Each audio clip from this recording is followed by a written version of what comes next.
حالت حیض میں خواتین سے متعلق بہت ساری بے اعتدالیاں دنیا کے ہر مذہب میں رہی ہیں۔ یہودی کیا کرتے تھے کہ حالت حیض میں عورت سے بالکل کنارہ کشی اختیار کر لیا کرتے تھے، اس کے قریب بھی نہ جانا، اور کھانا پینا بھی الگ اور جھوٹا بھی الگ۔ تو بعض مذاہب میں کوئی فرق ہی نہیں تھا کہ حالت حیض اور پاکی کے ایام میں۔ تو جب اسلام دنیا میں آیا تو صحابہ کرام کو یقیناً یہ خیال پیدا ہوا کہ بھئی اب اسلام کے اس بارے میں کیا احکام ہیں کہ جب خواتین مینسز کی حالت میں ہوتی ہیں شادی شدہ، تو کیا ہم ان سے ہم بستری کر سکتے ہیں یا نہیں کر سکتے، کیا اس کے احکامات ہیں۔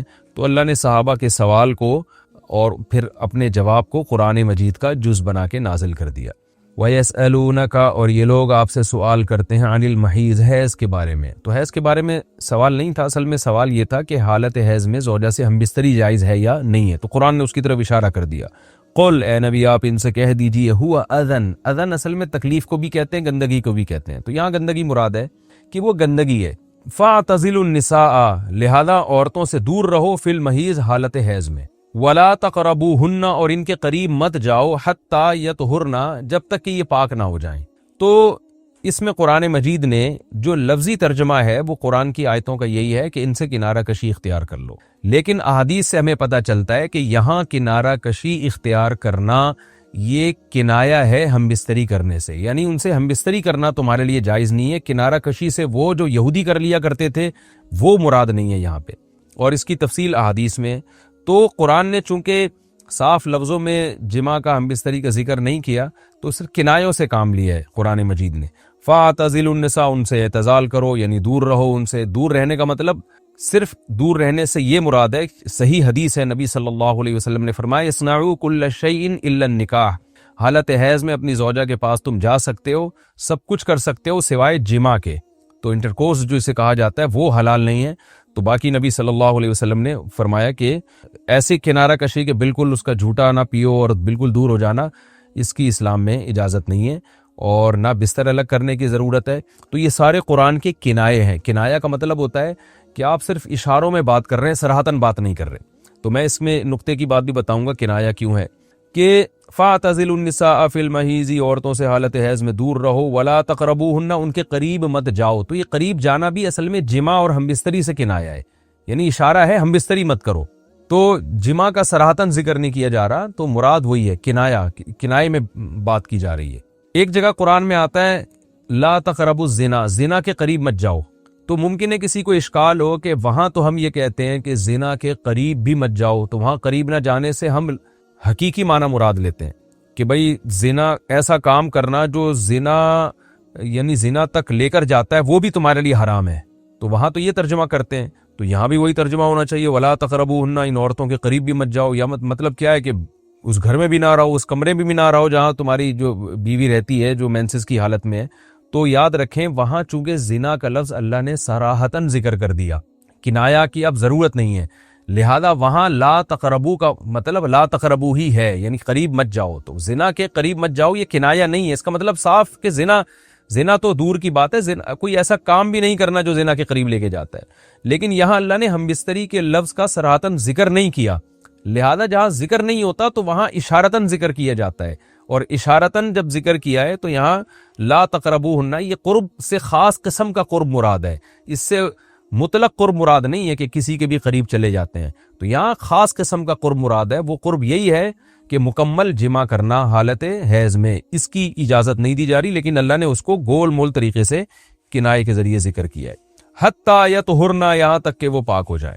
تو یہ جو میں نے بتایا کہ حالت حیض میں نبی صلی اللہ علیہ وسلم سے صحیح حدیث سے ثابت ہے، اور اس پر پوری امت کا اجماع ہے، اتنی واضح احادیث ہیں بخاری اور مسلم کی اس بارے میں کہ حالت حیض میں آپ بیوی کے قریب جا سکتے ہیں، اور حیا کے خلاف مسئلہ ہے۔ لیکن اب ایک بات آ گئی تو بتا دوں کہ اس کی تفصیل فقہاء نے بیان کی ہے کہ جو ناف سے لے کر گھٹنوں تک جسم پہ کوئی کپڑا ڈال دیا جائے، اور پھر باقی زوجین ایک دوسرے سے جو ہے وہ ریلیشن قائم کر سکتے ہیں باقی باڈی کے ذریعے، لیکن یہ کہ جو مکمل جمع ہے وہ حلال نہیں ہے اور وہ سخت گناہ ہے۔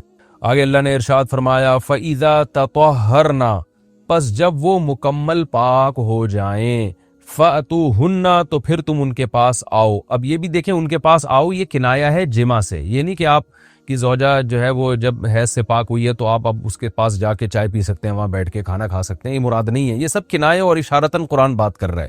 فَأْتُوهُنَّ، تو ان کے پاس آؤ، یعنی مطلب ان سے تم جمع کر سکتے ہو، جمع کرو ان سے، من حیث امرکم اللہ، ایسے جیسے اللہ نے حکم دیا ہے۔ تو اس سے پتہ چلتا ہے کہ جمع کا ایک ناجائز اور حرام طریقہ بھی ہے اور ایک جائز طریقہ بھی ہے۔ تو قرآن بتا رہا ہے کہ جائز طریقے سے تم جمع کر سکتے ہو، ناجائز طریقے سے جمع نہیں کر سکتے۔ وہ جائز اور ناجائز کیا ہے وہ میں انشاءاللہ بتاتا ہوں۔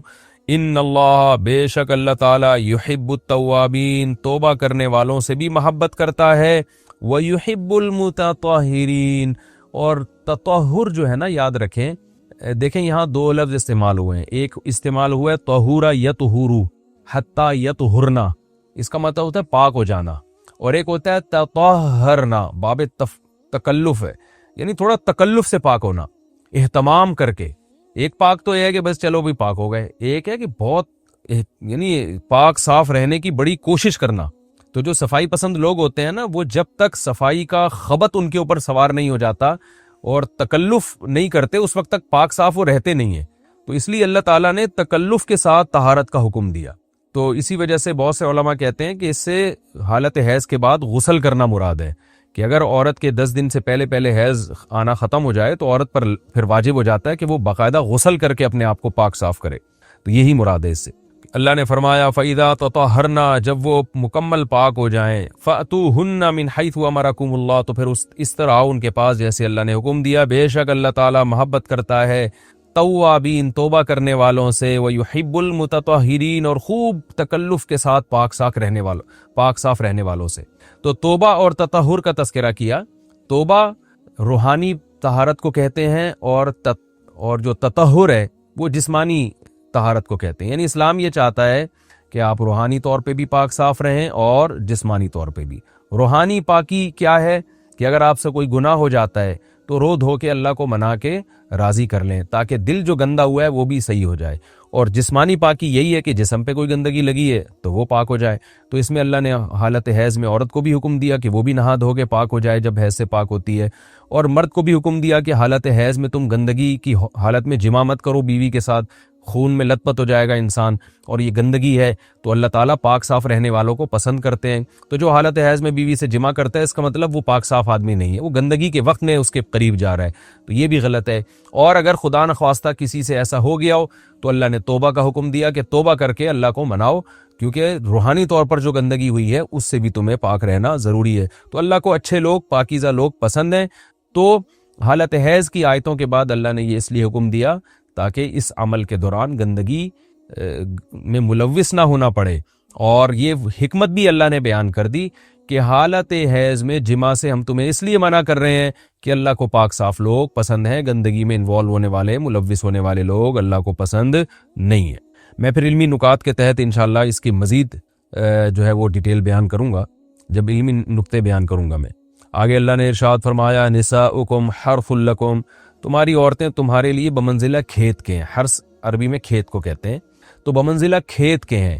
جیسے بیج ڈالا جاتا ہے کھیت میں اور اس سے پیداوار بڑھتی ہے، تو عورت کی جو ایک حیثیت ہے، نیچر نے جو اس کی ایک حیثیت متعین کی ہے، وہ بھی ایک نسل بڑھانے کا ذریعہ ہے، جس میں مرد کا جو اسپم ہے وہ بطور بیج کے ہے، اور جو اولاد ہے وہ ایک پیداوار کی طرح ہے۔ تو اللہ نے یہ یاد رکھیں، اس آیت کو نا بہت سارے غیر مسلموں نے عورت کے خلاف بہت نیگیٹیوٹی پھیلائی ہے کہ دیکھو اسلام عورت کی توہین کرتا ہے، اس کو کھیتی سے تعبیر کرتا ہے۔ تو کچھ لفظ کسی اور زبان میں جب وہ جاتے ہیں نا تو وہ توہین کا معنی دیتے ہیں۔ عربی میں جو حرث کا معنی ہے یہ تعظیم کے لیے ہے، توہین کے لیے نہیں ہے۔ اردو میں جو کھیتی کا معنی ہے وہ توہین کے لیے استعمال ہوتا ہے۔ کھیتی یعنی جو پاؤں میں روندی ڈالنے والی، اور زمین جو ہے نا پاؤں میں گویا روندی، اس کو روندا جا رہا ہے۔ تو اس لیے اس کا اردو میں بالکل اسی طرح جو لوگ ترجمہ کر دیتے ہیں کہ عورتیں تمہاری کھیتیاں ہیں، تو یہ ترجمہ میرا خیال ہے اس لیے درست نہیں ہے کہ اردو میں اس کا مفہوم ہی چینج ہو جاتا ہے۔ یعنی گویا ایک عزت کے لیے جو لفظ اللہ نے استعمال کیا وہ ذلت کا ذریعہ بن جاتا ہے۔ تو اس لیے کسی بھی زبان میں جب ہم کسی بھی لفظ کا ترجمہ کرتے ہیں تو اس زبان کے ہمیں محاوروں کو دیکھنا چاہیے کہ اس زبان میں یہ لفظ کس معنی میں استعمال ہو رہا ہے۔ مثال کے طور پر ہو سکتا ہے کتا کا لفظ کسی زبان میں وفاداری کے لیے استعمال ہوتا ہو، کسی کو لوگ ڈاگ کہتے ہوں تو اس کا مقصد ہوتا ہے وفادار انسان ہے، لیکن ہمارے ہاں اردو میں گالی ہے وہ، اور آپ بولیں کہ بھئی وہ فلاں قوم ڈاگ کہتی ہے تو ہم کتا کہیں گے، تو آپ جب اس کا ترجمہ اردو میں کریں گے تو کتے سے نہیں کر سکتے، تو اسی طرح یہ عربی کا جو لفظ ہے اس میں بھی یہ چیز غور یعنی ملحوظ رہنی چاہیے. تو اس لیے اس کا ترجمہ کیا جائے گا تمہاری عورتیں تمہارے لیے پیداوار بڑھانے کا ذریعہ ہیں, نسل بڑھانے کا ذریعہ ہیں. فاتو حرثکم, تم اپنے اس نسل بڑھانے کے ذریعے کے پاس آؤ, انا شئتم, جیسے چاہو, وقدموا لانفسکم, اور اپنے نفسوں کے لیے آگے بھیجو, یعنی اولاد کی نیت سے آیا کرو زوجہ کے پاس اور آخرت کے لیے انتظام کرو, یعنی اولاد پیدا کر کے جو تاکہ دنیا اور آخرت میں تمہارے لیے فیوچر میں تمہارے لیے کام آئے, دنیا بھی داخل ہے آخرت بھی داخل ہے. تو یہ آیت کا بھی ایک شان نزول ہے کہ صحابہ کرام تو چونکہ جو خواتین تھیں مکہ میں صدیوں سے وہ لوگ آباد تھے, ان کے سفر خاص طور پہ عورتوں کے سفر بہت ہی کم ہوا کرتے تھے. تو جب ہجرت ہوئی ہے اور جو ہے نا ہجرت کر کے بہت ساری صحابیات مدینہ آئی ہیں, تو مدینہ میں ان کے نکاح دوسری قوموں میں ہوئے, پھر انصار صحابہ سے بھی ہوئے. تو چونکہ تقویٰ تھا ان خواتین میں, للہیت تھی, تو بعض جگہ ایسے واقعات ہوئے کہ میاں بیوی کے جو آپس کا ریلیشن ہوتا ہے, ظاہر ہے وہ ہر قوم میں اور ہر جو ہے نا شخص کا مزاج دوسرے سے مختلف ہوتا ہے. تو بعض مردوں نے اس طرح سے اپنی زوجات کے ساتھ ہم بستری کی کہ ان خواتین کو پھر اشکال ہوا کہ پتہ نہیں اس طرح سے ہم بستری کرنا جائز بھی ہے یا نہیں ہے. تو انہوں نے نبی صلی اللہ علیہ وسلم سے یہ مسئلہ پوچھا کہ یا رسول اللہ, ہمارے شوہر ہمارے پاس اس طرح سے آتے ہیں تو کیا یہ جائز ہے یا نہیں. تو ان کے سوال کو بھی مبہم رکھا گیا اور قرآن نے اس کے جواب کو بھی کنایتاً بیان کیا, کیونکہ مسئلہ بظاہر حیا کے خلاف ہے. تو قرآن جب بھی کوئی ایسی بات ہوتی ہے تو اشارتاً کنایتاً اس کا تذکرہ کر دیتا ہے تاکہ مسئلہ بھی واضح ہو جائے, کیونکہ ظاہر ہے اس کی ضرورت تو قیامت تک آنے والے انسانوں کو پڑ سکتی ہے نا. یہ تو ہر میاں بیوی کا اپنا ایک ذاتی مسئلہ ہوتا ہے کہ ہمیں کس طرح سے پرمیشن ہے, کس طرح سے پرمیشن نہیں ہے. تو اللہ تعالیٰ نے بھی اشارتاً ہی اس حکم کو قرآن میں بیان کر دیا, اور قرآن میں اس لیے بیان کیا کہ تاکہ اس میں کوئی اجتہادی اختلاف کی گنجائش نہ رہے. تو اللہ نے قرآن مجید میں بیان کیا, فرمایا نساؤکم حرث لکم, تمہاری جو ازواج ہیں, تمہاری جو بیویاں ہیں, وہ تمہارے لیے بمنزلہ کھیت ہیں. کھیت کا مطلب کیا ہوتا ہے؟ پیداوار بڑھانے کا ذریعہ. تو اس میں سب سے پہلا مسئلہ تو قرآن نے یہ بیان کر دیا کہ زوجہ سے جو ہمبستری ہے وہ صرف اسی راستے میں جائز ہے جس سے اولاد ہوتی ہے, کیونکہ عورت کو اللہ نے بنایا ہے نسل بڑھانے کے لیے. تو کوئی بھی ایسا ہم بستری کا طریقہ اختیار کرنا جو نسل بڑھانے کا ذریعہ نہ ہو, یعنی وہ نیچرل نہ ہو, تو وہ حرام ہے. تو اس میں اللہ نے یہ حکم دے دیا. تو اس سے صاف یعنی حدیث سے بھی پتہ چلتا ہے اور تمام فقہاء کا اجماع بھی ہے اس آیت کی روشنی میں کہ مسئلہ تھوڑا حیا کے خلاف ہے, لیکن میرا خیال ہے بتانا ضروری ہے کہ پچھلے راستے سے عورت سے ہم بستری کرنا بالکل حرام ہے, ناجائز ہے. اور نبی صلی اللہ علیہ وسلم کی اس پہ بہت شدید لعنت ہے, بہت شدید وعید ہے. تو یہ بالکل اللیگل ہے اسلام میں کہ عورت کے پچھلے راستے سے اس سے ہم بستری کی جائے. جو لوگ لڑکوں سے بدفعلی کے عادی ہوتے ہیں ان کو یہ ایک چسکا لگ جاتا ہے, تو یہ حرام ہے, ناجائز ہے, کیونکہ اللہ نے بتا دیا کہ یہ تمہارے لیے بمنزلہ کھیت کے ہیں. تو اس میں قرآن نے وہ جو سوال تھا نا اس کی طرف اشارتاً جواب دے دیا, اور آگے فرمایا فاتو حرثکم, تم اپنے کھیت کے پاس آؤ, یعنی پیداوار بڑھانے کا جو ذریعہ ہے اس جگہ کی طرف آؤ, انا شئتم, جیسے چاہو. یعنی باقی جس طرح سے تم چاہو زوجہ سے ہم بستری کر سکتے ہو, اس میں کوئی خاص طریقہ متعین نہیں ہے. میاں بیوی کا ایک دوسرے سے کوئی پردہ نہیں ہے. ہن لباس لکم وانتم لباس لہن, یہ دونوں ایک دوسرے کے لیے لباس ہیں. تو اس میں طریقہ کار کوئی بھی ہو سکتا ہے, کسی بھی طرح سے کرنا چاہو ایک دوسرے سے لطف اندوز ہو سکتے ہو. لیکن فاتو حرثکم, آنا موضع حرث میں ہے. حرث کا مطلب وہ اس جگہ کی طرف آنا ہے جہاں سے نسل بڑھتی ہے, کسی اور راستے کی طرف. اس سے صاف طور پر جو ہے نا وہ جو فاسق فاجر لوگوں کی جو برائی ہے, جو لڑکوں سے بدفعلی کے نتیجے میں پیدا ہوتی ہے, اس کا اللہ نے قلع قمع کر دیا کہ اس کی اسلام میں بالکل اجازت نہیں ہے. باقی طریقہ کار کیا ہوگا یہ تمہارے اوپر, اس کی اللہ نے تمہیں اجازت دی ہے. وقدموا لانفسکم, اور چونکہ بار بار حرث کا تذکرہ ہو رہا ہے کہ نسل بڑھانے کا, تو اس لیے اللہ نے فرمایا کہ قدموا لانفسکم, اپنی ذات کے لیے فیوچر میں انتظام کرو. قدموا کا مطلب آگے بھیجو اپنی ذات کے لیے سرمایہ. کیا مطلب؟ کہ جب زوجہ سے ہم بستری کرو تو نیت اولاد کی ہونی چاہیے, تاکہ وہ اولاد دنیا میں بھی اور آخرت میں بھی تمہارے لیے ذخیرہ بن جائے. تو یہ نسل بڑھانے کی بہت زبردست ترغیب ہے اس آیت میں. اور اس آیت میں اللہ نے عورت کا کہ بہت ساری ذمہ داریوں میں سے ایک بڑی ذمہ داری کا بھی بیان بتا دیا کہ عورت کو اللہ نے بنایا ہے. یہ جو مرد اور عورت کا جو فرق رکھا ہے نا, اس فرق کی بڑی وجہ یہی ہے کہ مرد کے اسپم کو اللہ نے بیج کے طور پہ پیدا کیا ہے اور عورت کو اللہ نے زمین کے طور پہ. تو بیج اور زمین کے ملاپ کا بنیادی مقصد ہی نسل بڑھانا، پیداوار بڑھانا ہوتا ہے، نہ یہ کہ نسل روکنا۔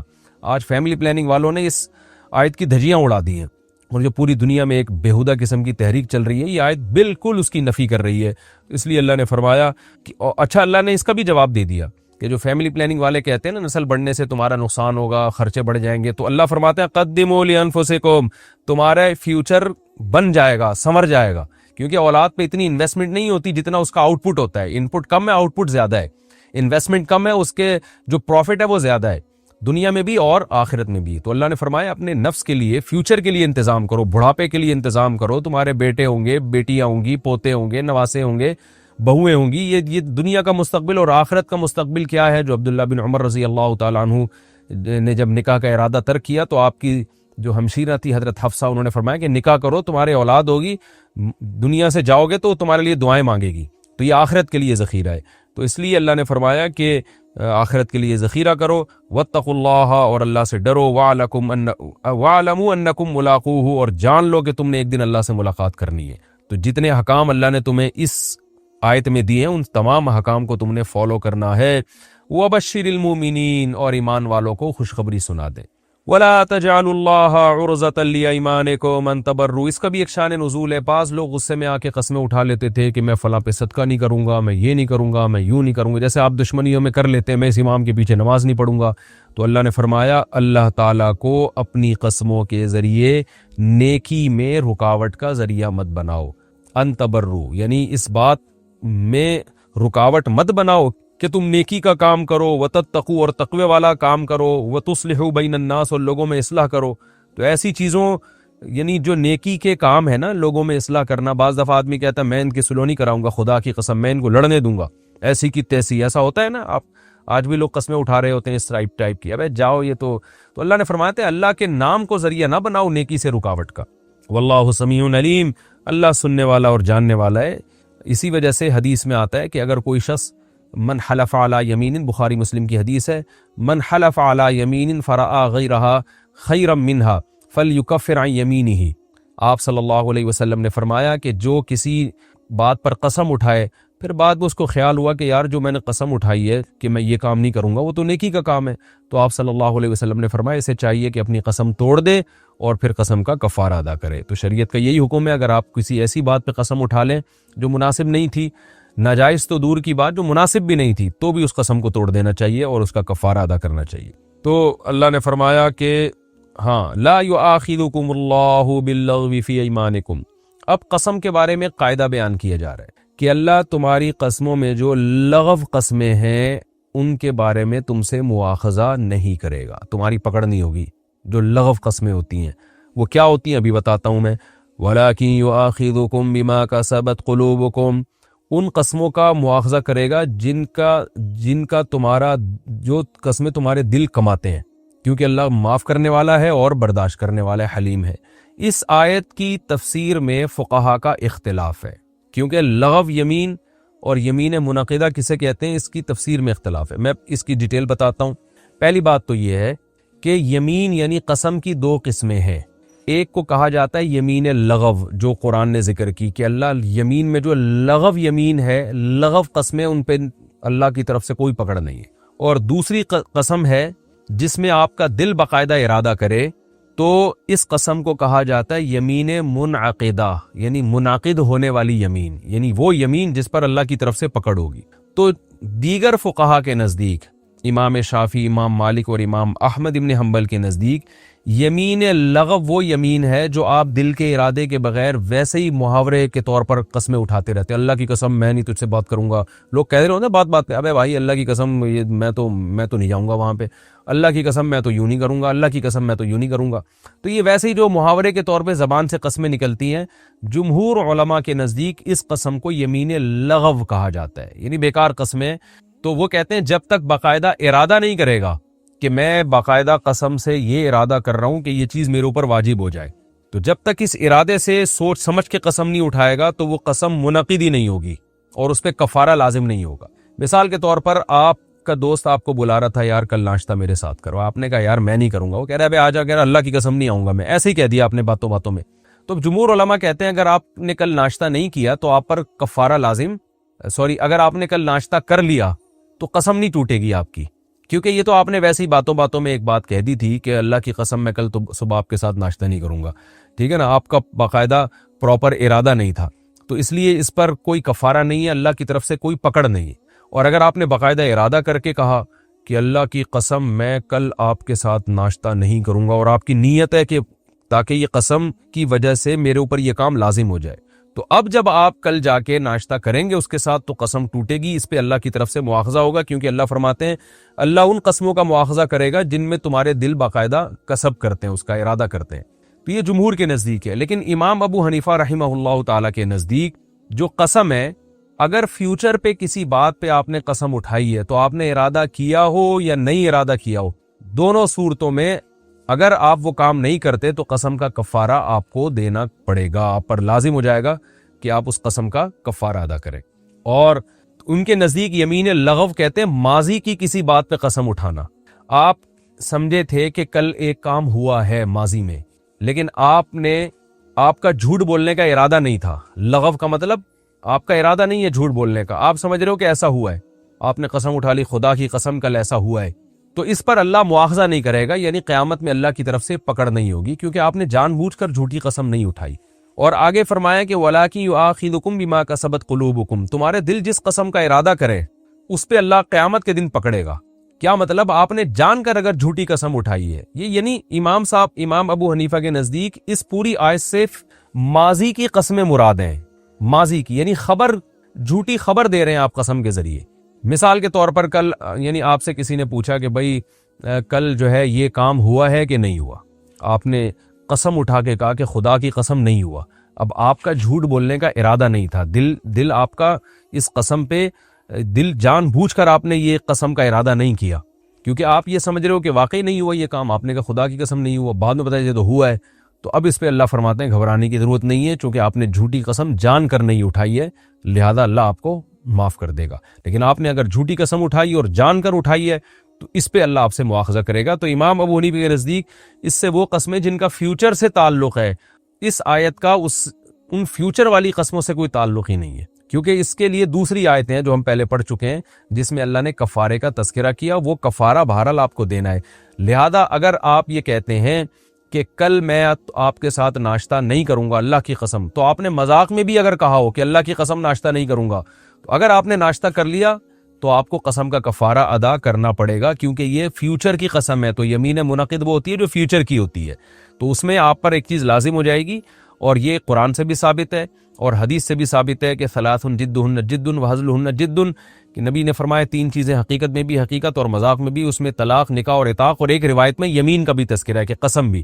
تو وہ کہتے ہیں فیوچر میں اگر کسی نے قسم اٹھائی ہے تو وہ حقیقت میں ہو یا مذاق میں ہو، وہ بہرحال واقع ہو جائے گی، اور اس کی دلیل قرآن کی وہ آیتیں جو ہم سورہ بقرہ کے شروع میں پڑھ چکے ہیں، فکفارتہ اطعام 10 مساکین، کہ اگر کوئی قسم اٹھا کے توڑ دے تو اس کا کفارہ ہے 10 مسکینوں کو کھانا کھلانا۔ سورہ بقرہ میں یہ شاید آگے آئیں گی، مجھے بھی یاد نہیں رہا، لیکن بہرحال قرآن میں اس مضمون کو اللہ نے بہت وضاحت سے بیان کیا ہے۔ تو یہ بھی جو ہے نا قسم کے بارے میں مسئلہ بیان ہو گیا۔ تو جمہور کے نزدیک دوبارہ بتا دیتا ہوں، اگر کوئی مذاق میں قسم اٹھا لے فیوچر کی تو قسم کا کفارہ اس پہ نہیں ہوتا اگر وہ توڑ بھی دے، لیکن امام ابو حنیفہ کے نزدیک فیوچر کی قسم اگر مذاق میں بھی ہو، دل کا ارادہ نہیں بھی ہو، تو وہ قسم منعقد ہو جاتی ہے۔ تو جمہور کے نزدیک جو دلیل ہے وہ یہ آیت ہے، لیکن امام حنیفہ کہتے ہیں یہ آیت ماضی کی قسموں کے بارے میں ہے، اور یہاں مواخذہ سے مراد اخروی مواخذہ ہے، دنیا کا کفارے کا اس آیت سے کوئی تعلق نہیں ہے۔ تو دونوں کے اپنے اپنے دلائل ہیں۔ وقت پورا ہو چکا ہے، انشاءاللہ پھر اس رکوع میں آگے بھی بہت اہم احکامات بیان ہوئے ہیں، اور یہ اب ہمارے جتنے بھی رکوع چلیں گے نا، یہ بہت امپورٹنٹ ہیں احکامات کے لحاظ سے، اس میں ہمیں زندگی گزارنے کا طریقہ اور روزمرہ کے مسائل بہت ڈیٹیل سے بیان ہوئے ہیں۔ یہ بہت ہی اس میں آپ لوگ بہت دلجمی کے ساتھ حاضری دیں، لیکچر پابندی سے سنیں، نوٹس تیار کریں، اس سے آپ کے علم میں انشاءاللہ بہت اضافہ ہوگا، اور میں نہیں کہہ رہا کہ آپ مفتی اعظم بن جائیں گے، لیکن نیم مفتی انشاءاللہ آپ بن جائیں گے، بہت موٹے موٹے مسائل دلائل کے ساتھ انشاءاللہ آپ کو آ جائیں گے۔ ہمارے ایک دوست تھے، مجھے کہنے لگے ہمارے خاندان میں طلاق کا کوئی تصور ہی نہیں ہے۔ میں نے کہا اچھی بات ہے، لیکن اگر آپ کے خاندان میں میاں بیوی میں نہ بن رہی ہو، وہ بڑے فخر سے بتا رہے تھے کہ ہمارے خاندان میں طلاق کا تصور، یعنی خاندان میں نہیں، ہماری قوم میں، قوم تو بڑی ہوتی ہے نا، ہماری قوم میں طلاق کا تصور ہے ہی نہیں، جو طلاق دے وہ اتنا برا سمجھا جاتا ہے کہ پوری زندگی کے لیے لوگ اس کی طرف انگلیاں اٹھاتے ہیں کہ یہ کون ہے؟ طلاقی ہے، ایسے اس پہ لعنتیں بھیجتے ہیں۔ تو میں نے کہا میرے بھائی، آپ کی جو قوم ہے اس میں اگر میاں بیوی میں محبت ہو تو پھر تو ٹھیک ہے، لیکن جن جوڑوں میں آپس میں نہیں بنتی، یا تو آپ کی قوم اتنی دودھ کی دھلی ہوئی اور زمزم سے نہائی ہوئی ہے کہ ہزاروں لاکھوں شادیاں سب کامیابی ہوتی ہیں، پھر تو یہ بات ٹھیک ہے۔ لیکن ظاہر ہے ایسا دنیا میں ہوتا، ہزار جوڑوں اگر کامیاب ہوں گے تو ایک آدھ تو کوئی ایسا ہوگا نا جو بے جوڑ کی ہو گئی ہوں گی۔ بھائی سوچا تھا کہ اچھا ہوگا لیکن ہوا کیا؟ غلط نکلا۔ آپ لائے تھے بہت تلاش کر کے، لیکن وہ آپ ہی کے سر پہ اس نے جوتے لگانا شروع کر دیے۔ یا عورت نے بڑے اچھے مرد کا انتخاب کیا، وہ مرد بعد میں کیا نکلا؟ فراڈی نکلا، ہیروئن سی نکلا، چرسی نکلا، کچھ بھی نکلا۔ یا آپ لوگ عالم الغیب ہیں کہ جن کو پتا ہوتا ہے کہ یہ یہی کرنا ہے اور اس کے علاوہ کہیں بھی نہیں کرنا۔ تو میں نے کہا جن کی شادیاں ناکام ہوتی ہیں ان کا حل کیا ہے؟ پھر کہہ رہے ہیں سولو صفائی کرواتے ہیں۔ میں نے سولو صفائی بھی اگر ناکام ہو جائے، کوشش بھی ناکام ہو جائے، جوڑ تو ہوتا ہے نا، ایسے نہیں مل رہے مزاج، کہہ رہے ہیں بس ہمارے یہاں نہیں ہوتے۔ میں نے کہا پھر پتہ ہے کیا ہوتا ہے؟ جب نہیں مل رہی ہوتی نا، پھر یا تو بیوی کو ڈنڈوٹ سے مار مار کے ہاتھ پاؤں توڑ دیتے ہو اس کے، یا وہ عورت کسی ناآشنا کے ساتھ فرار ہو جائے گی، یہی ہوگا نا۔ یا وہ ڈپریشن کی مریض بن کے گولیاں کھانا شروع کر دے گی، یہی ہوگا کہ نہیں ہوگا؟ بھائی جب نہیں بن رہی ہوتی، ہر طرح سے مزاج ہی نہیں مل رہا، ایلفی سے تھوڑی چپکانا ہے کہ بھئی چپک کے رہو، بس الگ نہیں ہونا۔ تو جب نہیں مل رہی تو میں نے کہا یہ آپ کی قوم کیا کہتی ہے، لیکن ہم قرآن و سنت کو دیکھتے ہیں تو اللہ فرماتے ہیں وَإِن يَتَفَرَّقَا يُغْنِ اللَّهُ كُلًّا مِّن سَعَتِهِ۔ نہیں بن رہی، جوڑ کی ہر کوشش ناکام ہو گئی، محبت سے کیا کر لو؟ علیحدگی اختیار کر لو۔ کہنے لگے نہیں ہماری قوم میں ایسا نہیں۔ میں نے کہا پھر یہ آپ کا اخپل اسلام ہے، یہ وہ اسلام نہیں ہے جو محمد صلی اللہ علیہ وسلم پر نازل۔ طلاق کو برا سمجھا گیا ہے، اچھا کام نہیں ہے، شریف لوگ یہ کام نہیں کرتے۔ لیکن جب ایسی نوبت پہنچ جائے وَإِنْ خِفْتُمْ أَلَّا يُقِيمَا حُدُودَ اللَّهِ، اللہ فرماتے ہیں اگر تمہیں ڈر ہے کہ یہ دونوں اللہ کی حدود پر قائم نہیں رہ سکتے۔ اللہ کی حدود کا کیا مطلب؟ سر پھوڑ رہے ہیں دوسرے کا، وہ اس کو گالیاں، وہ اس کو بددعائیں، وہ مرے، وہ اس کی شکل نہیں دیکھنا چاہ رہی، وہ اس کی شکل نہیں، ایک تماشا بنا ہوا ہے۔ تو اللہ کیا فرماتے ہیں؟ فَلَا جُنَاحَ عَلَيْهِمَا، پھر کوئی حرج نہیں ہے، فِي مَا افْتَدَتْ بِهِ، عورت کو چاہیے شوہر کو مہر واپس کرے اور اس سے جان چھڑائے۔ بولے یہ میرا آپ کا خرچہ ہوا تھا نا شادی پہ، ٹھیک ہے، کیونکہ اسلام میں خرچہ کس کا ہوتا ہے؟ مرد کا ہوتا ہے۔ قرآن نے یہ نہیں کہا کہ مرد عورت سے پیسے لے جان چھڑائے، کیونکہ مرد نے تو کچھ لیا ہی نہیں ہے، اس لیے اللہ نے اس کا تذکرہ کیا ہی نہیں۔ فی مفتدت بھی، عورت پہ جو خرچہ ہوا ہے، عورت کیا بھائی آپ کا خرچہ ہو گیا تھا، یہ خرچہ پکڑو اور اللہ کا واسطہ میری جان چھوڑ دو۔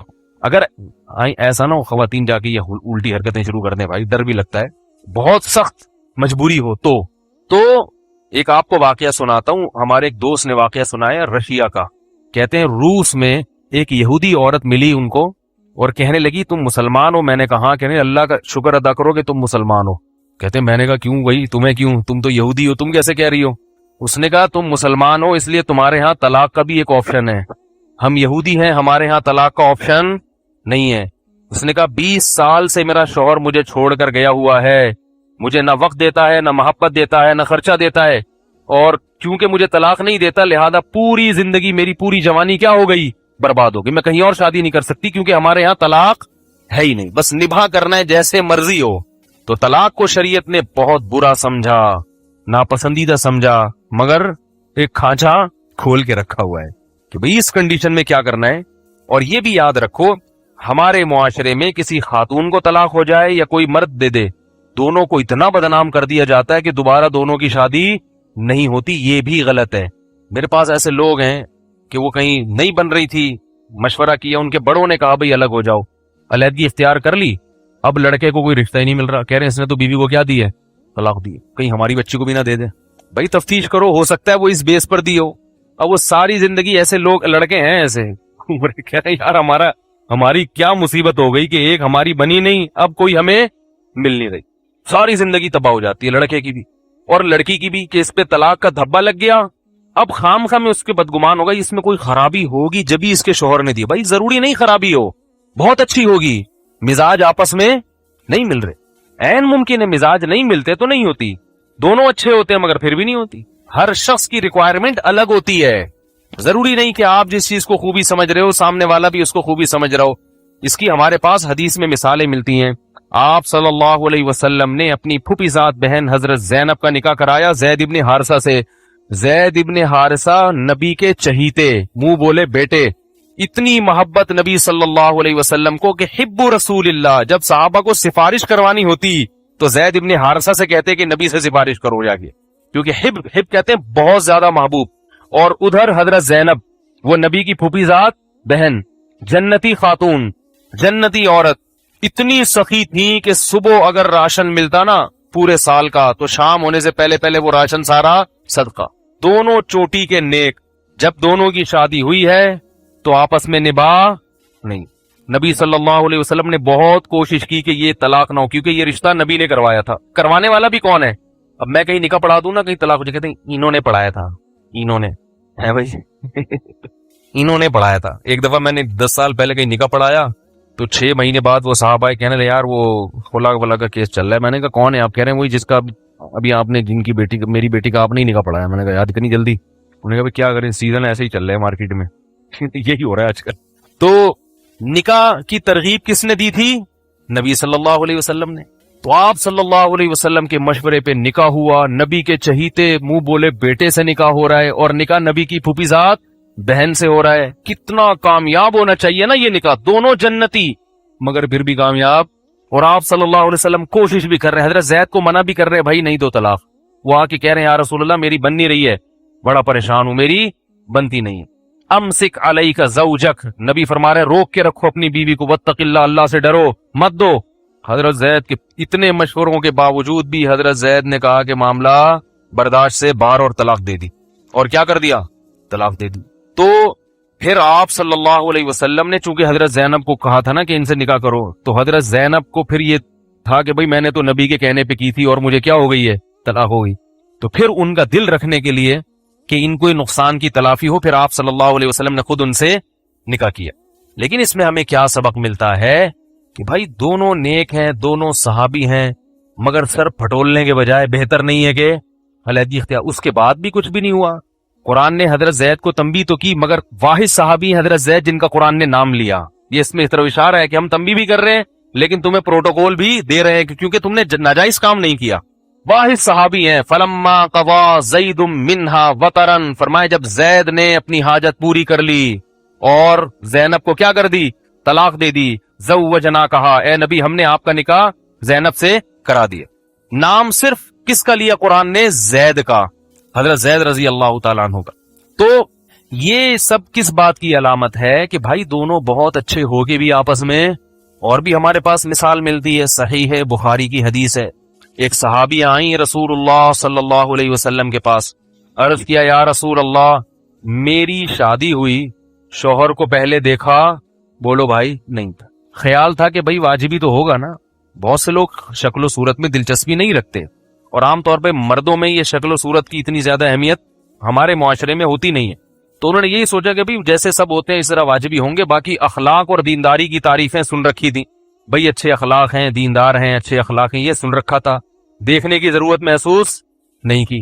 جب نکاح ہوا تو وہ صورت کے لحاظ سے بالکل ہی کم درجے کے نکلے، اور یہ انتہائی حسین خاتون تھی، انتہائی خوبصورت خاتون تھی. یہ رسول اللہ صلی اللہ علیہ وسلم کے پاس شوہر کے ساتھ ایک ہی رات گزری ہے کہ اگلے دن نبی کے پاس فوراً آ گئی.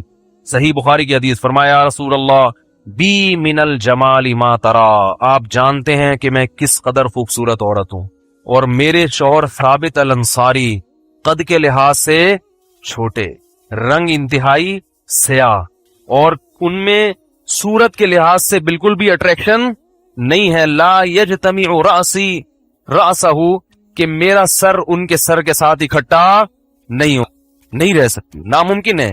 لا اعتب علیہ فی دینہ وخلقہ، یا رسول اللہ مجھے ان کی دینداری پر بھی کوئی اعتراض نہیں اور ان کے اخلاق پر بھی. کتنے کلیئر لوگ تھے، دیکھو جتنی بات ہے اتنی بیان کر رہے ہیں. آج اگر کسی خاتون کو کھولا لینا ہو تو عورت اپنے شوہر کو جتنی کائنات میں گالیاں ہیں نا وہ ساری اس کو، کہ یہ ایسا بھی ہے، یہ خرچہ بھی نہیں دیتا، مارتا پیٹتا بھی ہے، گالیاں بھی دیتا ہے، میرے ماں باپ کی بھی عزت نہیں کرتا، اور پتہ نہیں اس کے تعلقات بھی ہیں لڑکیوں سے ناجائز، اور یہ نہ ٹائم دیتا تھا، نہ رات کو گھر آتا تھا، نہ دن میں گھر آتا تھا، اپنی ماں کا غلام بن کے رہتا تھا، اور آج تک اس نے مجھ سے کبھی مسکرا کے بات نہیں کی ہے، اور شکل بھی اچھی نہیں ہے. ٹھیک ہے, اور صحت پہ کھانستا بھی بہت ہے, گٹکے بھی کھاتا ہے, یہ بھی کرتا ہے. ارے بھائی کوئی تو خوبی ہوگی نا, اور مرد بھی ایسا ہی کرتا ہے, یہ بد اخلاق بھی ہے, اور جناب یہ نہ میری ماں سے بات کرتی ہے تمیز سے, نہ میرے باپ سے بات کرتی ہے, نہ میری خیر. بھائی کوئی تو خوبی ہوگی اللہ کے بندو. نہیں, بس بہت ہی ایک فارمیلٹی پوری کرنے کے لیے کہنے ہاں تھوڑا سا دوپٹہ پہنتی ہے کبھی کبھار, بس اس طرح کی تھوڑی بہت بیان کر دیں گے تاکہ لوگ یہ نہ سمجھے کہ ہم مبالغہ کر رہے ہیں. تو حضرت وہ جو صحابی آئیں نبی کے پاس, انہوں نے اپنے شوہر کے بارے میں کوئی برائی نہیں کی.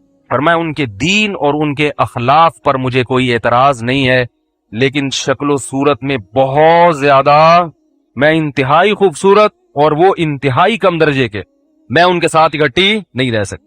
آپ صلی اللہ علیہ وسلم نے یہ نہیں فرمایا کہ نکل جاؤ یہاں سے, کیسی باتیں کر رہی ہو. فرمایا کہ ٹھیک ہے ان کے شوہر کو بلاؤ. فرمایا کہ تم ان کو طلاق دے دو, اور مہر میں تم نے باغ دیا ہے, پورے باغ مہر میں دیے جاتے تھے, اب 5,000 6,000 یہ مہر چل رہا ہے مارکیٹ میں. اب کیا چل رہا ہے, 25,000 سکہ رائج الوقت, یہ بتانے کے لیے کہ ڈالر نہیں ہے, یہ سکہ رائج الوقت, اور کچھ مہر فاطمی چلا رہے ہیں. تو پورا باغ دیا تھا, مالدار صحابی تھے, پورا باغیچہ مہر میں دے دیا تھا. تو آپ صلی اللہ علیہ وسلم نے فرمایا کہ ان کو طلاق دے دو. مشورہ دیا, انہوں نے کہا کہ بھئی جب نہیں رہنا چاہتی اور یہ حالت ہے ان کی, تو ان صحابیہ نے کہا میں آپ کو آپ کا باغ واپس کرتی ہوں, مزید بھی پیسے چاہیے تو وہ بھی دینے کے لیے. یہ اسلام میں طریقہ ہے, یہ عدالتی خلا میں یہ چیزیں نہیں ہو رہی. شوہر کو بلائے بغیر عدالت شوہر بن کے سارے فیصلے خود بخود کر رہی ہوتی ہے. اس لیے عدالت سے جب خلا لو تو کسی دارالفتہ سے, کسی مستند ادارے سے اس کی تصدیق کرواؤ کہ یہ خلا شرعاً معتبر بھی ہے یا نہیں ہے. ٹھیک ہے نا, بعض صورتوں میں معتبر ہوتا ہے, اکثر صورتوں میں معتبر نہیں ہوتا. تو آپ صلی اللہ علیہ وسلم کو حکم دیا کہ ان کو طلاق دے دو, انہوں نے دے دی طلاق. اب اگر وہ نہیں ہوتی, اچھا انہوں نے ایک بڑی خوبصورت بات کہی, اکرہ الکفر فی الاسلام, یا رسول اللہ میں اسلام میں کفر کو پسند نہیں کرتی. کیا مطلب, میں مسلمان ہوں اور شوہر سے محبت نہ کرنا یہ مسلمان عورت کا شیوا نہیں ہے, یہ اسلام نہیں ہے, تو کفر ہے. مجھے محبت ہوگی نہیں, میں ان کو سر کا تاج بناؤں گی نہیں, میں ان کی خدمت کروں گی نہیں, ہر وقت دل میں نفرت پیدا ہوتی رہی, یہ تو طبیعی چیز ہے نا, ہر وقت دل میں ایک پیدا ہوگی. تو یہ تو اسلام لانے کے بعد بھی کیا کر رہی ہوں میں, کفر والے.